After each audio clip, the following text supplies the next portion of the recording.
Those old sitcom rooms felt safe. The laugh tracks were warm. The neighbors were harmless. The fathers were dependable. The eccentrics were funny, not threatening. But that comfort had a price.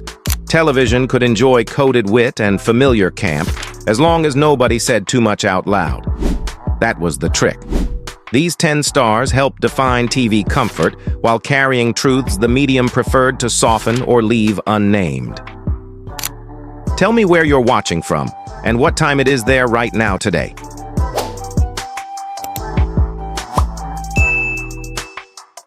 Paul Lynde. He may be the clearest example of television taking the style while refusing the truth behind it. On Bewitched, on Hollywood Squares, and in specials of his own, he played the acid-tongued imp, the man whose timing could turn one raised eyebrow into a punchline. Audiences loved that voice, those pauses, that delicious look of disbelief. He was arch, quick, and impossibly precise. But precision was part of survival. Lynde's public image was camp without explanation, flamboyance without acknowledgement. In the 1970s, that was a usable television formula. He could suggest everything, confirm nothing, and let the joke hover in the air while family TV pretended it had heard something else. A 1976 People profile came close only by referring to Stan Finesmith as his sweet mate and chauffeur bodyguard. Even the hints were softened. That silence mattered. Friends and later biographical accounts described a man frustrated by the need to hide so much of himself. Network television enjoyed the sparkle, but it did not want the sentence spoken plainly. And that is the irony that follows Paul Lynde through television history. The medium adored the signal, yet feared the man giving it. Viewers heard the implication. The network heard plausible deniability.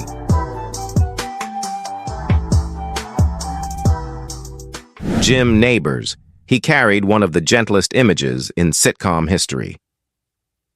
As Gomer Pyle, first on The Andy Griffith Show and then on Gomer Pyle, USMC, he projected innocence, decency, and a kind of comic sweetness that made him feel almost untouched by cynicism.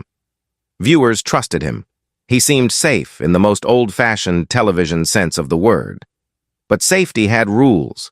Nabors spent decades in a long relationship with Stan Cadwallader, whom he met in Hawaii in the 1970s and later married in 2013, after same-sex marriage became legal in Washington state. By then, they had already built most of a life together. The public recognition came very late, and that delay says almost as much as the marriage itself. The silence mattered because Nabors' brand depended on innocence.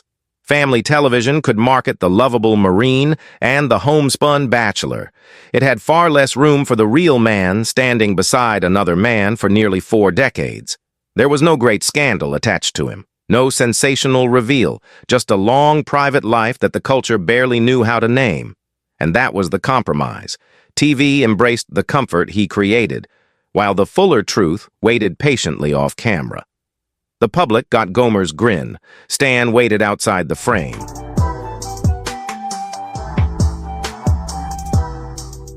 Richard Deacon. He specialized in a very particular television type, the polished authority figure who could be pompous, fussy, anxious, and faintly ridiculous all at once. On Leave It to Beaver, on The Dick Van Dyke Show, and across countless supporting roles, he turned stiffness into comedy. He looked like management. He sounded like propriety. And then he let tiny cracks of insecurity make the character funny. That professional control may also explain why his private life stayed so guarded. Deacon was known as an intensely private man, and later academic writing identified him as one of the many closeted gay performers working inside mid-century Hollywood. That claim is usually presented through later scholarship, not through any public declaration from Deacon himself, so it has to be framed carefully. What is clear is that privacy was not accidental. It was structural. In a television culture hypersensitive to rumor, sponsors, and respectability, a man who played authority could not easily afford personal ambiguity.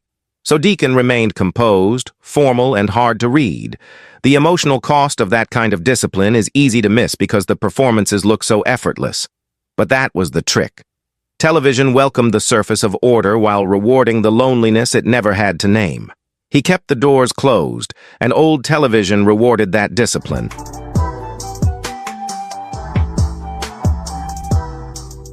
Raymond Burr. He projected strength. As Perry Mason and later Ironside, he became the face of certainty, command, and television competence. He did not play the nervous eccentric.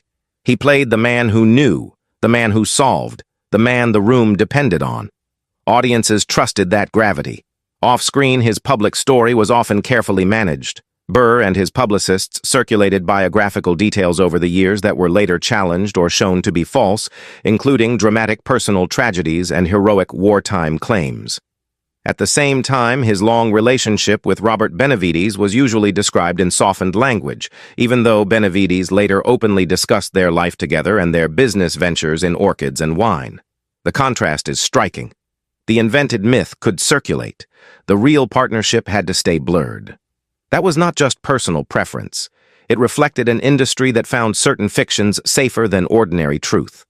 A powerful male star could be protected by vagueness, by euphemism, by biography as camouflage.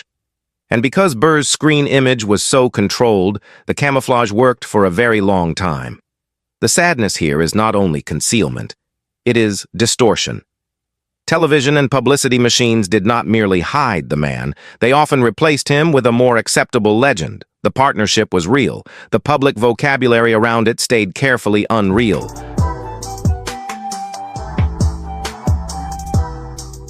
Robert Reed.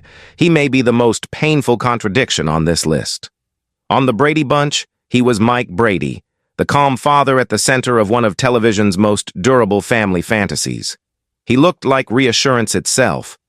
The voice was steady, the posture was upright, the whole performance promised that home could be orderly, loving, and safe by the next commercial break.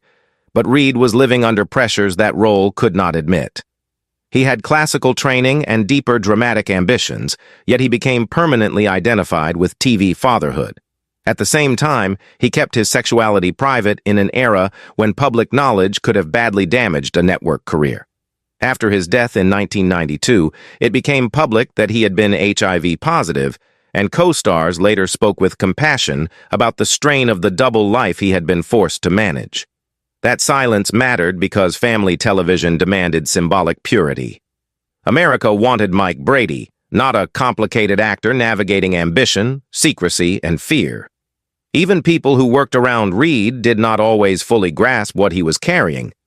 Years later, Eve Plum said she had never known, and television preferred it that way. It could sell the ideal father every week, while the man playing him absorbed the private cost of making that ideal look effortless. The laugh track sold comfort. His private life paid part of the bill. Charles Nelson Reilly. He was too vivid to disappear. On game shows, in theater, in sitcom appearances, and especially in the culture of television banter, he turned flamboyance into a form of authorship. The glasses, the scarves, the precision, the teasing delivery, the theatrical exasperation. Audiences did not just watch him, they recognized him instantly. But recognition was not the same as honest acknowledgement. Reilly later said he never purposely hid being gay, yet the system around him still relied on deniability. He could be extravagantly himself as long as everyone agreed not to define that self too directly. His long relationship with Patrick Hughes remained largely private, even while his persona was famous. That was the compromise. Television could package visible difference as entertainment, especially if it came wrapped in wit and self-possession. What it resisted was plain-spoken reality. Reilly's brilliance made the code legible, but the code still had to remain a code. The emotional truth is complicated here. He was not erased in the same way some others were. He was visible, extremely visible, but visibility without naming is its own kind of containment. Television loved the performance of freedom more than the full fact of it. He was legible to many viewers, but officially unreadable.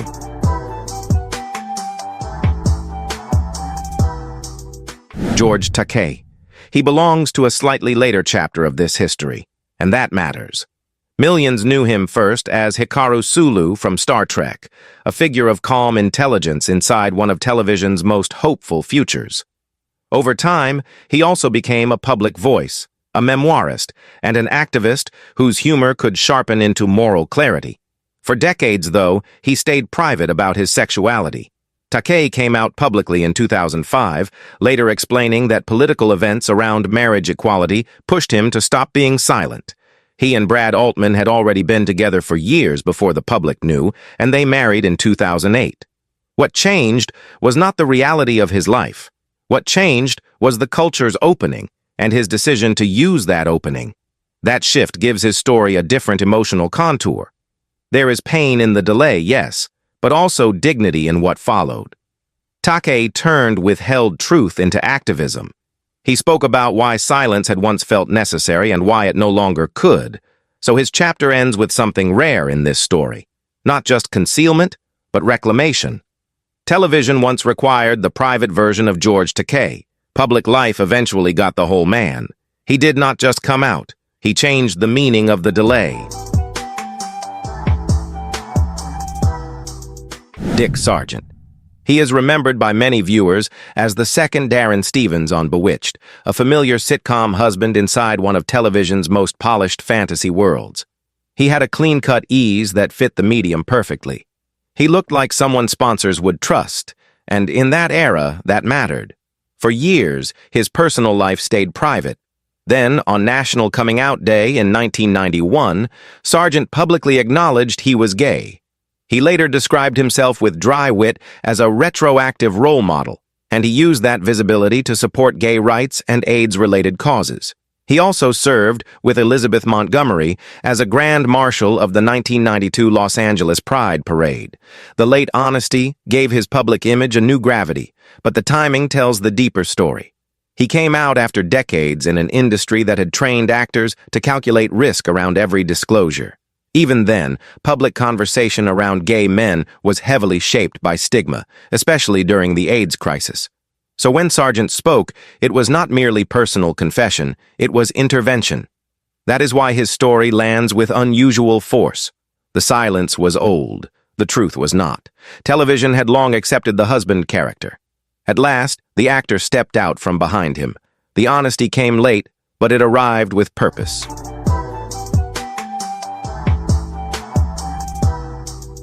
Billy DeWolf. He belonged to an earlier entertainment language, one built on refinement, fussiness, and the comic power of manner. In films, on television, and later as the voice of Professor Hinkle in Frosty the Snowman, he created characters who could seem elegant, sly, vain, brittle, and wonderfully artificial all at once. He made sophistication funny, and yet that sophistication also lived inside a coded system audiences were trained to consume without naming.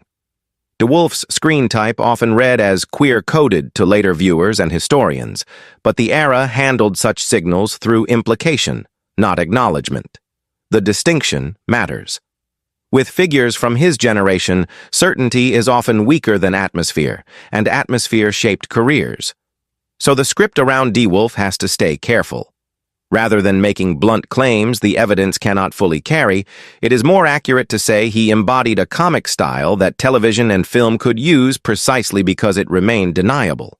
The gesture could be seen. The identity behind the gesture stayed mostly outside the frame. That is what makes him important in this story. He represents a whole entertainment grammar in which coded sophistication was marketable, but open truth was still treated as a problem. He is less a scandal story than a clue to the whole system.